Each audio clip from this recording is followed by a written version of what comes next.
sexism, homophobia, transphobia, Islamophobia. These issues are real in our country. Kamala Harris is the first black person, the first Asian, and the third woman to be running for Vice President of the United States on a major party ticket. Because of Joe Biden's age and health, there is a very real possibility Harris could soon become the de facto president of the United States. But who is Kamala Harris? Harris was born in Oakland, California in 1964. Her mother is a Hindu American born in India, and her father is from Jamaica. They met during the Berkeley protests of the 1960s, where they went to college. They married in 1963 and had 2 daughters, one of whom is Kamala. They divorced in 1971 when Kamala was only 7 years old. According to her uncle, Kamala's mother raised her and her sister with progressive values.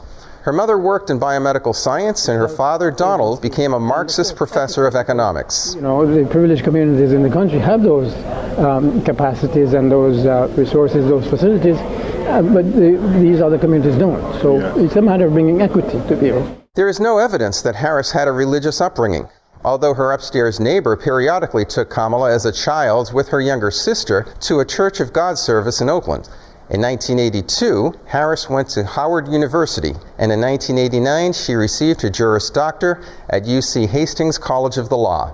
5 years later, her political career got started when then-boyfriend Willie Brown, a married man who eventually became mayor of San Francisco, gave Harris a patronage job as member of the California Medical Assistance Commission. I had, from 1960 through 1962, become a real activist young Democrat. It was a do-nothing job that paid exceptionally well, political payola.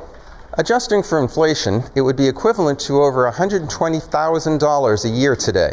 Sometime after her adulterous relationship with Brown ended, Harris married Jewish LA lawyer Douglas Emhoff. She eventually climbed the ladder to become District Attorney of San Francisco, Attorney General of the state of California, and a United States Senator.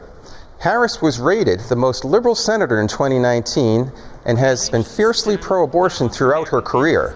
I wanted to talk about the issue of choice, and I brought that up. While Harris was San Francisco's DA and the state's AG, she did nothing to prosecute abusive Catholic clergy, owing to political donations from wealthy Catholics in the Bay Area. Abuse survivors say Harris was silent on clerical sexual abuse. She shielded and protected them, and we were floored at what happened. However, as Attorney General, Harris targeted David Daleiden, who exposed Planned Parenthood's selling of body parts scandal. While running for U.S. Senate, Harris had a secret meeting with Planned Parenthood executives in Los Angeles. 2 weeks later, the state's DOJ raided Daleiden's home.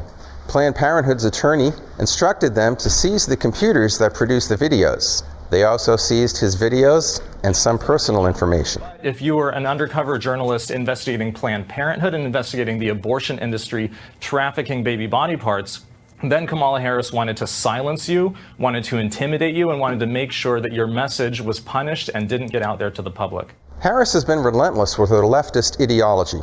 In 2018, she attacked Nebraska federal court nominee Brian Bisher for being a member of the Knights of Columbus. Displaying anti-Catholic animus, Harris drilled Bisher with questions such as, "Were you aware that the Knights of Columbus opposed a woman's right to choose when you joined the organization?